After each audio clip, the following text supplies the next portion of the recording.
ప్రస్తుతం మనతో పాటు ప్రముఖ ఆధ్యాత్మికవేత్త వేదిక్ ఆస్ట్రాలజర్ గోనుగుంట్ల సురేష్ బాబు గారు ఉన్నారు. గురుగారితో మాట్లాడదాం. నమస్కారం గురుగారు. మణికంఠ గారు నమస్కారం అండి. గురుగారు, ఏప్రిల్ మాసం విశేషంగా ముందుగా మేషరాశి వాళ్ళకి ఈ నెల ఎదురయ్యే లాభ నష్టాలు, మంచి చెడులు ఏ విధంగా ఉండబోతున్నాయి, అలాగే మనకి ఈ నెలలోనే అక్షయ తృతీయ కూడా ఉంది. ఆ రోజు ప్రత్యేకంగా ఎలాంటి పరిహారాలు చేసుకోవడం ద్వారా ఈ నెల వేళ్ళకి, ఈ నెలతో పాటు ఈ సంవత్సరం కూడా విశేషంగా కలిసి వస్తుందంటారు? ఓం గం గణపతియే నమః. స్వర్ణలక్ష్మి నమస్తే అస్తు. పరబ్రహ్మ స్వరూపిణి రాజ్యం దేహి ధనం దేహి సర్వకామాంచ దేహి మే. స్వర్ణలక్ష్మి అమ్మవారి ఈ రాశి వారికి అష్టైశ్వర్యాలు, భోగభాగ్యాలు కలిగించాలి. ఓకే, అందరూ చాలా అభివృద్ధిలోకి రావాలని చెప్పేసి మనం కోరుకుందాం. మీరు అడిగిన విధంగా చాలా టెక్నికల్గా క్వశ్చన్ అడిగారు. ఎలా ఉంటే బాగుంటుంది, గ్రహస్థితులు ఏంటి, తర్వాత కలిసి వచ్చే అంశాలు ఏంటి, అది తెలుసుకోవడం చాలా చాలా important. Awareness is the key to success అంటారు. ఇంకా వివేక వైరాగ్యం ఉండాలంట, విజ్డమ్. ఓకే, ఏదో చేయాలి తెలుసుకుంటేనే జీవితంలో సగం మనం పైకి వచ్చేస్తామని ఆది శంకరాచార్యుల వారు చెప్తూ ఉంటారు.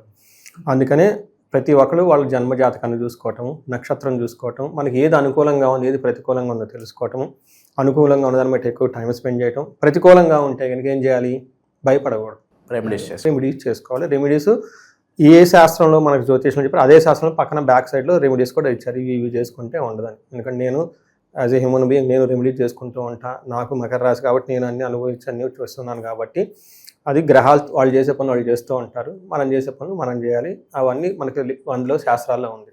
ఇందులో మనం చూసుకుంటే ఏప్రిల్ మంత్లో వెరీ ఇంట్రెస్టింగ్గా 4 గ్రహాలు మారుతున్నాయి. ఒక highlight.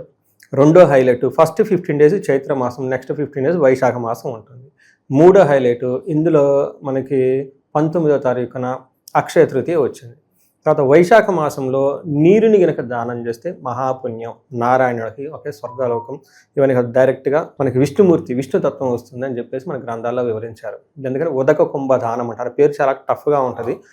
Nothing but water bottle దానం చేయటమే ఉదక కుంభ దానం అంటే దానికి కొంచెం శాస్త్రీయబద్ధంగా ఒక రాగి చెంబు తీసుకొని కొత్తది, దాంట్లో నీరు పోసి మంచినీళ్ళు చక్కగా ఏదైనా సుగంధ యాలకులు కానీ ఏమన్నా వేసి తాగటానికి ఇస్తే, లేదంటే చిన్న పట్టిక బెల్లం కానీ ఏదైనా తాగటానికి ఇస్తే ఆ చెంబు పాత్రతో దానం చేస్తే ఉదక కుంభ దానం అంటారు. ఇది బ్రాహ్మణులకు కానీ వేద పండితులకు కానీ బాగా గురువులు లాంటి వాళ్ళకి ఇస్తే బాగా పుణ్యం అని చెప్పేసి మనకి శాస్త్రాల్లో వివరించడం జరిగింది. చాలా చిన్న రెమెడీ, చాలా బాగా ఎఫెక్టివ్ రెమెడీ అది. లాస్ట్ టైం నా వీడియో చూసి ఒకళ్ళు అమెరికాలో ఆ కార్లో వాళ్ళ వాటర్ బాటిల్ వేసేసుకొని వాళ్ళ ఆఫీస్కి అంతే వెళ్ళిపోయి అక్కడ అందరికీ ఇచ్చేసారంట. సో అలా చేస్తే చాలా మెసేజ్ పెడితే చాలా ఆనందం వేసింది నాకు. సో ఇలా మనకి ఇది శాస్త్రంలో చెప్పారు. ఇవి ధర్మ సందేహాలు ఇవన్నీ సంబంధించి శాస్త్రాలు వివరించారు కరెక్ట్గా ఏ మాసంలో ఏం చేయాలనేది. అది మీతో షేర్ చేసుకోవడం జరిగింది. మన ప్రేక్షకులు కూడా చక్కగా దాన్ని సింపుల్ రెమెడీ, అంత హార్డ్లీ 500 రూపీస్ రెమెడీ చేసి బాగుంటారనేసి మనం ఆశిద్దాం. మేషరాశి మనం చూస్తే ఒక తటస్థంగా ఉండే మనతో ఒక్క సూర్యుడి విషయంలో మాత్రం జాగ్రత్తగా ఉండాలి. మిగతా గ్రహాలు ఏమి వీళ్ళకి పెద్దగా ఇబ్బంది పెట్టే విధంగా లేవని గమనించుకోవాలి. అంటే నేనేం చెప్తానంటే పెద్ద ఒడిదుడుకులు లేకుండా ఒక సాధారణంగా వెళ్ళిపోయే మంత్ అని మనం గమనించుకోవాలి ఈ రాశి వాళ్ళు. సో ఒక్క సూర్యుడి విషయం మాత్రం కొంచెం ఇబ్బంది పెట్టే విధంగా ఉంది. ఇప్పుడు డీటెయిల్స్ చూసుకుంటే సూర్యుడు వీళ్ళకి 10వ స్థానం 12 నుంచి 1వ స్థానంలో వెళ్ళటంతో జన్మరాశిలో సూర్యుడు ఉంటే మంచిది కాదు అని చెప్తారు. మనకి ఏమవుతుంది, మన మహర్షులు ఏం చెప్తారంటే దేహాతి సతతం కాలతిక్రమణ భోజనం బంధుమిత్ర సుహృద్వేష చంద్రరాశిగతో రవి అంటారు. అంటే ఏమవుతుంది, దేహార్తి అంటే ఫిజికల్గా చాలా టైర్డ్గా ఉంటారనమాట. సతతం కాలతిక్రమణ భోజనం, ఎప్పుడు టయానికి భోజనం చేయకుండా టైం తప్పి భోజనం చేస్తూ ఉంటుంది. బంధువులతోటి వాళ్ళతో గొడవలు వచ్చే అవకాశం ఉంటుంది, మనస్పర్ధలు ఉంటుంది. వైఫ్ విషయంలో జాగ్రత్తగా ఉండాలి. వాళ్ళకి హెల్త్ బాగోలేకపోతే వీళ్ళకి ఇబ్బంది పడే అవకాశం ఉంటుందని గమనించాలి. అలానే కుజుడు 12th హౌస్లో ఉండి వీళ్ళకి మిక్స్డ్ రిజల్ట్ ఇస్తారు. ఒక రకంగా ధనం వస్తుంది, సక్సెస్ వస్తుంది, అంతా వస్తుంది. అగైన్ ఇక్కడ ఏమవుతుందంటే ప్రవాసం, వ్యాధి పీడం, బంధు వైరం, ధనక్షయం అంటారు. అయితే దేహపీడం సంచారం అంటే ఎక్కువగా ట్రావెల్ చేసే అవకాశం ఉంటుంది. హెల్త్ కొంచెం కాంప్లికేటెడ్గా ఉంటుంది, బాగా టూ మచ్ టైర్డ్నెస్ ఉంటుంది. దాంతోపాటు బంధువులతో గొడవలు అయ్యే అవకాశం ఉంటుంది. వృధాగా గొడవలు పెట్టుకొని డబ్బులు వేస్ట్ చేసుకునే అవకాశం ఉంటుంది. అయితే ఎంత పర్సంటేజ్ అంటే చాలా తక్కువ పర్సంటేజ్లు ఇవన్నీ జరిగే అవకాశం ఉంటుంది. అలానే మానసికంగా కూడా టెన్షన్ ఉంటాయి అన్నమాట. బుధుడి వల్ల పరాభవం, అవమానం జరిగే అవకాశం ఉంటుంది. కావాలని ప్లాన్ చేసుకొని వీళ్ళని అవమానం చేయాలని ట్రై చేస్తారు. కానీ ఎదుటి వాళ్ళకి వీళ్ళ దగ్గర పప్పులే ముడకు, వాళ్ళ మనని వాళ్ళు మళ్ళీ వెళ్ళిపోతారు. అందుకని వీళ్ళు ఎక్కువగా రియాక్ట్ అవ్వకుండా కామ్గా కూల్గా ఉంటే పనులంటే అయిపోతూ ఉంటుంది. జాబ్ విషయంలో మాత్రం కేర్ఫుల్గా ఉండండి. బాస్ విషయంలో ఒకటికి 2 సార్లు ఆలోచించుకుని బాగా ప్లానెడ్గా వెళ్ళడం చాలా చాలా ముఖ్యం. ఈ ఒక్క విషయమే మీరు మాత్రం గమనించి పెట్టుకుంటే ఈ మంత్ మిగతా అంతా డోంట్ కేర్, అది ఆటోమేటిక్గా వెళ్ళిపోతూ ఉంటుంది. శుక్రుడు వీళ్ళకి 2వ స్థానంలో ఉన్నారండి. శుక్రుడు 2వ స్థానంలో అంటే శుభం, మంచి జరుగుతూ ఉంటుంది అని చెప్తారు. ఏ విధంగా? కుటుంబ సౌఖ్యం, ఆరోగ్యం, అర్ధసిద్ధిం, యశత్కరం అని చెప్తారు. అంతేకాకుండా దేహ సౌఖ్యం, వస్త్రలాభం, ద్వితీయ స్థానకే భృగు అని చెప్తారు. అంటే ఏమవుతుంది? కుటుంబంలో అంత సౌఖ్యంగా ఉంటారు, ఆరోగ్యం బాగుంటుంది, స్త్రీ సల్లాపం, లేడీస్తో చక్కగా మాట్లాడుతూ ఉంటారు, ఇంట్లో వాళ్ళతో కానీ బయట వాళ్ళతో కానీ. ఇన్ కేస్ లేడీస్ అయితే జెంట్స్తో వాళ్ళతో చక్కగా మాట్లాడుతూ ఉంటారు, దేహం అంతా సౌఖ్యం, కంఫర్టబుల్గా ఉంటారు, వస్త్రలాభం అని చూపిస్తూ ఉంటుంది. టోటల్గా చూసుకుంటే టయానికి మంచి ఫుడ్ తింటూ ఉంటారు. శుక్రుడు చాలా యోగ్యతనిస్తూ ఉన్నారు. 2 గ్రహాలు తటస్థంగా ఉన్నాయి. సూర్యుడు మాత్రం కొంచెం ఇబ్బంది పెడుతున్నారు. జాగ్రత్తగా ఉండటం ఎంతైనా ముఖ్యమండి. ఇందులో ముందుగా ఇందులో అశ్విని 1, 2, 3, 4 పాదాలు, కృతిక 3వ పాదము, భరణి 1, 2, 3, 4 పాదాలు, కృతిక ఫస్ట్ పాదం అంతా ఇందులో ఉంటారు. మనం పేరు బలం కనుక చూసుకుంటే చూ, చే, చో, లాలి, లోల, ఆ అన్న లక్షణాలను కూడా ఇందులో ఉంటారు. ఇందులో గ్రహాలు 4 మాత్రమే అని చెప్పుకున్నాడు. మారే గ్రహాలు సూర్యుడు, కుజుడు 2 క్రూర గ్రహాలు, సౌమ్య గ్రహాలు శుక్రుడు, బుధుడు వచ్చినప్పుడు సౌమ్య గ్రహాలు. ఈ 4 గ్రహాలు మాత్రం ఉన్నాయి ఏప్రిల్లో. అది 2వ తారీఖు నుంచి స్టార్ట్ అయ్యి 11, 14, 19 వరుసగా గ్రహాలు మారుతూ ఉంటాయి. ఈ యొక్క మారిన గ్రహాల వల్ల ఒక్క సూర్యుడి విషయంలో ఈ మేషరాశి వాళ్ళు చాలా జాగ్రత్తగా ఉండాలి. వీళ్ళకి ధనచ్ఛేదం, స్థాననాశనం అంటారు. చాలామందికి జాబులు కోల్పోయే అవకాశం ఉంటుంది, లేదంటే జాబుల విపరీతమైన ప్రెషర్ ఉంటుంది, లేదా వాళ్ళు చేస్తున్న అసైన్మెంట్లో ఏదైనా ఫెయిల్యూర్ కానీ ఏదైనా కానీ వాళ్ళ బాస్కి సబ్మిట్ చేసిన పేపర్లు కానీ ప్రాజెక్ట్స్ కానీ వాళ్ళకి రిజెక్ట్ అయ్యి మళ్ళీ ఎన్నుకొచ్చే అవకాశం ఉంటుంది. ఇది చాలా చాలా గుర్తుపెట్టుకోవాలి. ఎందుకంటే చాలామందికి జాబ్లో పోయే అవకాశం కూడా ఉంటుంది. ఇది విషయం కొంచెం గమనించుకోవాలి. రెండోది, కుజుడు, బుధుడు వీళ్ళకి ఇబ్బంది పెడుతున్నా ఆ ఇబ్బందులు వీళ్ళు పెద్ద అంతా ఎక్కువగా అనుభవంలోకి అయితే రావు.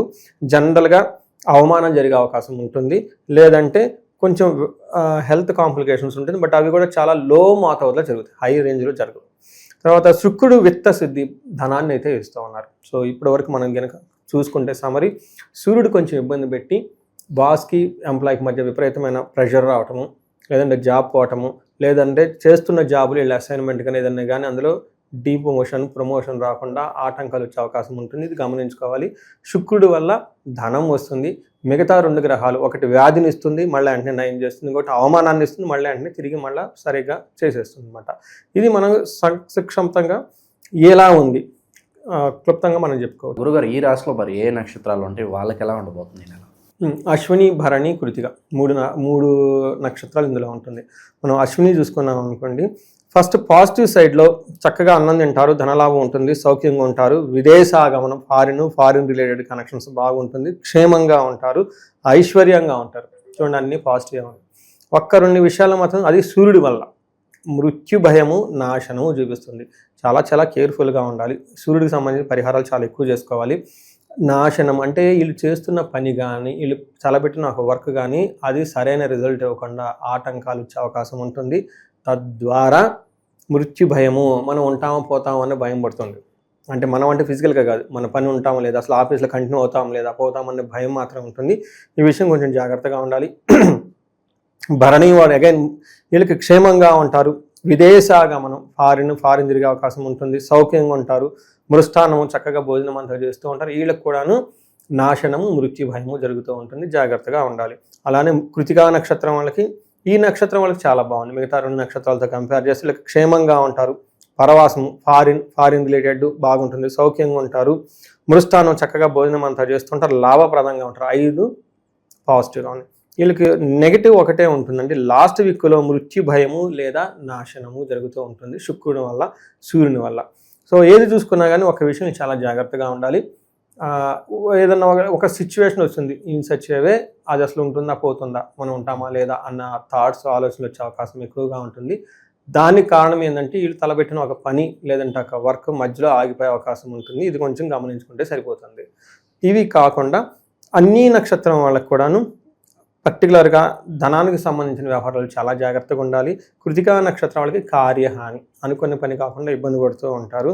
ఇంకా మిగతా నక్షత్రం వాళ్ళు అన్నింటిలో గమనించుకుంటే వీళ్ళకి అశ్విని, భరణి నక్షత్రం వాళ్ళకి, పర్టికులర్ భరణి నక్షత్రం వాళ్ళకి లేదంటే అశ్విని నక్షత్రం వాళ్ళకి ఆటంకాలు ఎక్కువ ఉండే అవకాశం ఉంటుంది.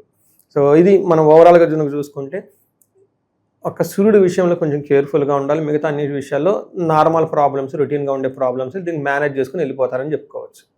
ఇక మరి ఈ నెల ఇలాగే స్మూత్గా వెళ్ళిపోవాలంటే ఎలాంటి పరిహారాలు చేసుకోవాలి? ప్రత్యేకంగా మరి అక్షయ తృతీయ రోజు ఎలాంటి దానాలు చేసుకుంటే బాగుంటుంది, ఎలాంటి పరిహారాలు చేసుకుంటే మనీ ఫ్లోటింగ్ బాగుంటుంది అంటారు వీళ్ళకి?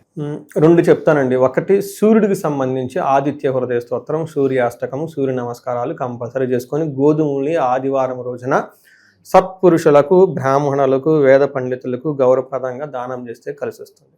వెరీ వెరీ సింపుల్ రెమెడీ అండి అది చాలామంది అది కూడా చేసుకోలేరు. 2 సూర్య నమస్కారాలు, ఎందుకంటే సూర్యుడు నమస్కార ప్రియుడు, అందుకని సూర్య నమస్కారాలు లేచిన వెంటనే మనకు సూర్య బ్రహ్మానికి ఎదురుగా నమస్కారం పెట్టుకుంటే అది చాలా ఉత్తమం. కొంతమంది ఈ టైంలో ఇంకా త్రికాల సంధ్యావందనము, అగ్నిహోత్రం ఇవన్నీ చేసుకుంటే ఈ యొక్క పోతుంది. ఆదిత్య హృదయ స్తోత్రం అని ఉంటుంది. ఆదిత్య హృదయ స్తోత్రం పాటు హనుమాన్ కార్యసిద్ధి మంత్రం 2 కనుక కలిపి చదువుకుంటే నా క్లయింట్స్కి ఎక్కువ అదే రికమెండ్ చేస్తుంటాను. పర్టికులర్ ఎన్ఆర్ఎల్ జాబ్లో ప్రెషర్ ఉందండి, బాస్కి మాకు పట్టలేదు, అసలు ఎప్పుడు వస్తుందంటే వెరీ బ్యూటిఫుల్ కాంబినేషన్ అండి. ఒక 45 డేస్ కనుక ఇది చదవగలిగితే ఆదిత్య హృదయ స్తోత్రం ప్లస్ హనుమాన్ కార్యసిద్ధి మంత్రము లేదా హనుమాన్ చాలీస చదువుకుంటే వెరీ బ్యూటిఫుల్ కాంబినేషన్. అది ఉద్యోగానికి సంబంధించి ఈ 2 చేసుకుంటే సరిపోతుంది. తర్వాత మీరేమన్నాడు అక్షయ తృతీయ గురించి. అక్షయ తృతీయ గురించి ఒకటి మన అందరికీ చాలా పాపులర్ అయిపోయింది. అది మన కమర్షియల్ ద్వారా అయితేనేమి ఏదైతేనేమి బంగారం కొనుక్కోమని. బంగారం కొనుక్కుంటే మంచిదే, అందులో తప్పేమీ లేదు, ఎక్కడ రాయని కూడా రాయలేదు. హిరణ్యవర్ణం అంటారు, హిరణ్య గర్భ అంటారు విష్ణుమూర్తిని. హిరణ్య గర్భం అంటే గర్భం నందే బంగారం ఉన్నారు, లేదంటే బంగారు గర్భంలో విష్ణుమూర్తి ఉన్నారని. ఎప్పుడైతే విష్ణుమూర్తి ఉన్నారో విష్ణుమూర్తి దగ్గర అమ్మవారు ఖచ్చితంగా ఉంటారు. విష్ణుమూర్తి దగ్గర అమ్మవారు లేకుండా ఉండరు కదా, అందుకని చెప్పి బంగారం మన ఇంటికి తీసుకొచ్చుకుంటాము. అంతేకాకుండా శ్రీ సూక్తంలో మనకి అమ్మవారి గురించి ఏమంటారు, హిరణ్యవర్ణం హరిణి అని చెప్తూ ఉంటాం. సువర్ణ రజత స్రజాం అని అమ్మవారిని కీర్తిస్తూ ఉంటారు. అమ్మవారు ఎలా ఉంటారు, బంగారపు రంగులో బంగారం లాగా ఉంటారని. అంటే అమ్మవారిని సాక్షాత్ బంగారంతో పోల్చారంటే బంగారం మంచిదనే కదా. అందుకని కొని పెట్టుకుంటే స్థిరంగా ఉంటుంది, మన ఇంట్లోంచి ఎక్కడికి పోదు, విష్ణు స్వరూపం మన ఇంటికి వచ్చింది, అమ్మవారు అక్కడ ఉంటారని ఒక దాంతో తీసుకున్నారు. నేనైతే ప్రతి ఒక్కరికి ఎంకరేజ్మెంట్ చేస్తాను, గోల్డ్ కొనుక్కోమని చెప్పి. గోల్డ్ దానం ఇవ్వమని కూడా చిన్నది ఏదైనా ముక్కు పొడగ లాంటిది కొంతమంది ఇస్తుంటారు, చిన్న చిన్న బొట్టు బిళ్ళ లాంటిది చిన్న చిన్న ఇచ్చేస్తుంటే అది పెద్ద ఖర్చు కూడా కాదు. ఒక 10-11 మందికి కనుక ఇవ్వగలిగితే అది ఎప్పుడు స్థిరంగా ఉంటుంది. మిగతా దానాలు ఎక్కువగా చేయండి. ఏ దానం చేసినా కానీ మెయిన్ ఏంటంటే అక్షయ తృతీయ రోజున మంచి పనులు కనుక చేస్తే వాటి యొక్క పుణ్యత మనకి ఎప్పుడు స్థిరంగా ఉంటుంది, అక్షయము తరిగిపోని విధంగా ఉంటుందని. ఎలాంటి దానాలు చేసినా కానీ చాలా చాలా ఉత్తమం. పర్టికులర్గా నీళ్లు, వాటర్ డిస్ట్రిబ్యూట్ చేయండి, ఇంకా అంతకు మించిన ఏమి ఉండదు. మనకి వినాయక చవితి కథలు కూడా చదువుతూ ఉంటాం అనమాట. అన్ని నదులు నారాయణాత్మకంగా ఉంటాయి కాబట్టి కుమారస్వామి వెళ్ళి స్నానం చేసి వస్తుంటారు అనమాట. అందుకని నీళ్ళల్లో ఎక్కడుంటే అక్కడ విష్ణుమూర్తి ఉంటారు కాబట్టి ఇవన్నీ చేసుకుంటే చాలా బాగుంటుంది. చక్కగా బంగారం కొనండి. లేడీస్కి, జెంట్స్ సంవత్సరానికి రోజు కొనపోయినా కానీ అట్లీస్ట్ సంవత్సరానికి ఒకసారి వాళ్ళకి ఏదైనా కొనిస్తే హ్యాపీగా ఫీల్ అయిపోతారు, వాళ్ళు హ్యాపీగా ఉంటారు. అది ఇంకా ఇంపార్టెంట్ ఇంట్లో లేడీస్ హ్యాపీగా ఉండటం. ఎందుకంటే మనకి బుక్స్లో ఏం చెప్తారంటే లేటెస్ట్గా ఇవి సైంటిఫిక్ ఎవిడెన్స్లు కూడాను 77% ఒక జంట యొక్క సక్సెస్ భార్య మీద, లేదంటే భార్య యొక్క సక్సెస్ జంట మీద, ఇంట్లో ఉన్న హార్మోని మీద ఆధారపడి ఉంటుందని లాట్ ఆఫ్ స్టడీస్ ఉన్నాయండి. అందుకని ఇవి చక్కగా వాళ్ళకి కొనిపెట్టేసి హ్యాపీగా చూసుకోండి. చీరలు ఇవ్వండి, అవన్నీ ఇవ్వండి, ఆ సంతోషం హ్యాపీగా ఉంటుంది, ఇల్లంతా హ్యాపీగా ఉంటుంది ఎప్పటికీ. సో ఇది మీరు అడిగిన 2వ దాని యొక్క రెమెడీ అండి. ఇవి కాకుండా ఈ రాశి వాళ్ళకి ఏలినాటి శని నడుస్తుంది, కొంచెం జాగ్రత్తగా ఉండాలి. ఏమైనా స్పెసిఫిక్గా పెద్ద పెద్ద ప్రాబ్లమ్స్ ఉంటే ఇవన్నీ రొటీన్గా వాళ్ళు చేసుకునేవి. కొన్ని వాళ్ళు లేకుండా పండితుల ద్వారా చేసుకోవాలి. ఎవరికైనా ధనం బాగా ఆగిపోతుంటే స్వర్ణలక్ష్మి విశేషం, తర్వాత భార్యాభర్తల మధ్య అన్యోన్యంగా ఉండడానికి అన్యోన్య దాంపత్య పాశుపత అభిషేకము, కుబేర పాశుపత అభిషేకం, ధనం ఇంట్లో స్థిరంగా ఉండటానికి. లేదంటే మనకి భార్యాభర్తల గురించి ఇంకా అన్యోన్య దాంపత్య పాశుపత అభిషేకము, మృత్యుంజయ హోమము, మహామృత్యుంజయ అభిషేకము. చాలామందికి లాస్ట్ టైం అంతా నేను చండీ హోమాలు ఎక్కువ చేస్తున్నాను నేను. అది నవరాత్రి సందర్భంగా ఈ నవరాత్రి చైత్ర నవరాత్రుల గురించి చాలామంది అమెరికన్స్ వాళ్ళంతా చేయించుకున్నారు. ఇంకా ఏదైనా పెద్ద పెద్ద ప్రాబ్లమ్స్ వాళ్ళు ఫేస్ చేస్తూ ఉంటే అవుట్ ఆఫ్ దేర్ కంట్రోల్ అని కనుక్కుంటే ఒకసారి మనకు కన్సల్ట్ అయ్యి వాళ్ళ జాతక చక్రం చూపించుకుంటే మనం వాళ్ళకి హెల్ప్ చేయొచ్చు. అందులో దాన్ని బట్టి వాళ్ళ తీవ్రతను బట్టి మనం పూజలు అవన్నీ చేయించుకుంటే వీళ్ళ లైఫ్ 10 అంతలు ముందుకెళ్ళే అవకాశం ఎక్కువ ఉంటుందండి ఈ రాశి వాళ్ళకి. వీళ్ళకి ఈ మాసం ఏ విధంగా ఉండబోతుందో మంచి విశ్లేషణ అందించారు. ధన్యవాదాలు. ధన్యవాదాలండి.